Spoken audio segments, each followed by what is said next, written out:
Hello mga paps, magandang hapon sa inyo lahat. Gusto ko munang i-share sa inyo si Hast VPN. So ang VPN po na to mga paps ay napaka-solid at napakaganda. Bakit? Kasi ito ay paid VPN. Sa halagang 100 pesos mo, meron ka na pong 30 days unlimited internet. Ang maganda rito, hindi mo na po kailangan magpa-load. Okay, so open natin to VPN na to guys ha. Napaka worth it. So, paid VPN po ito mga paps, no? At ang maganda kasi pag paid VPN mga paps is mas stable, mas reliable kasi bakit? Mas konti po yung gumagamit kaya mas mabilis po siya.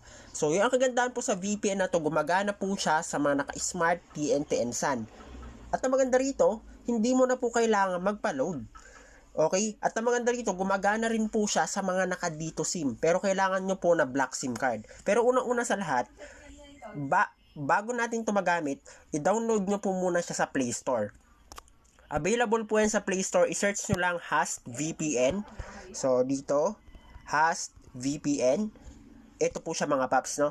So, ilalagay ko na rin po yung link ng VPN na to sa first comment box ng video na to. Okay, so napakasulit ito guys. Paid VPN sa halagang 100 pesos mo, meron ka na pong unlimited 30 days internet. At nabaga rito, no blocking daw. Paano ba paganahin si Hast VPN? So mga paps, panoorin nyo po ng buo tong video na to para malaman nyo po lahat ng detalye ng dapat nyong malaman para mapagana nyo na po itong VPN na to at magkaroon ka na ng unlimited internet valid for 1 month sa halagang 100 pesos. So una-una, paano po ba muna siya paganahin? So una-una, pag nandito po tayo sa baba, paano ba i-set up? Unahin ko na muna sa mga naka-smart TNT SAN, ang click-click nyo po kapag itong UDP.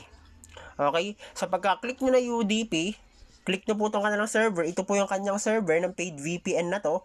Meron po silang Singapore, and then meron din silang dito. Mamaya, proceed tayo paano pagganahin sa dito. Unahin ko na muna sa naka-STS. So pipili ka lang ng server dyan. Halimbawa, gusto mong server number 3. Ganun lang kasimple. And then, ang gagawin nyo lang, pag may account na kayo, dito, pag naka-avail na kayo, i-click nyo lang po kapag itong connect, itong kulay pula. And then magko-connect na po. At mapapansin nyo, connected na po tayo. And then after nyan, pwede ka na po mag-internet, pwede ka nang gawin mo na gusto mong gawin, magwantosawa ka na. Kasi yun po yung sabi sa akin. Okay, so napakasulit nito guys. Ako na po nagsasabi sa inyo. Ganyan lang po siya kasimple sa mga naka-STS.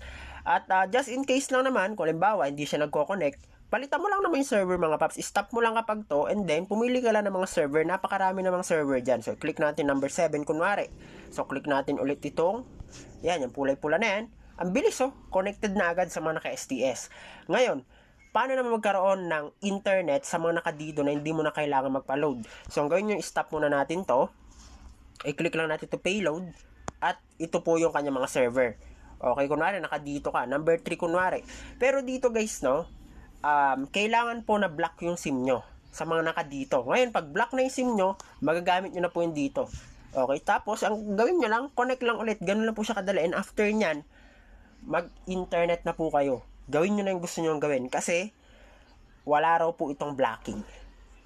Okay, so, pero mas ako nagpapaalala sa inyo, para malinaw po tayo, kung ako lang naman ang tatanungin, bumili po kayo ng mga panibagong SIM card nyo na pang VPN lang. Okay? Gaya na lagi ko sinasabi sa channel. Okay? Oo, wala siyang blocking. Pero, ako kasi kung napapansin nyo, dual SIM ako. Yung isa ko number kasi personal, and then yung pangalawa ay pang VPN ko lang. Okay? At ang maganda rito, no blocking naman siya. Pero ako sinasabi ko lang sa inyo na dapat, kung akong tatanungin, bumili kayo ng panibagong SIM nyo, or kung naka-dual SIM kayo, yung isa pang VPN, and then yung isa pang personal mo. Opinion ko lang yun mga paps, okay? So, paano ba kayo magkaroon ng Hast VPN? Paano ba kayo makapag-avail nito? So, ano ba yung dapat yung gawin? So, ang gawin nyo lang mga paps, para magkaroon na kayo ng sulit at murang unlimited internet sa loob ng 1 month, i-contact nyo po itong tao na to na si Solhub mga paps, no? I-contact nyo po si Solhub kasi kung gusto nyo po mag-avail sa kanya, kontakin nyo po siya ngayon na para magkaroon na po kayo ng mura na internet plan sa halagang 100 pesos. Okay? So, ipla-plug ko na lang sa screen yung Facebook niya. At para mahanap niyo po siya ng mas mabilis, yung Facebook link niya po mga paps ay ilalagay ko po dito sa description ng video na to na pinapanood nyo ngayon. At ipipin ko na rin po sa comment box ng video na to na pinapanood mo sa mga gusto mag-avail kontakin nyo lang po siya para magkaroon ka na ng unlimited paid VPN for 30 days, no cap, no block. Enjoy mga paps!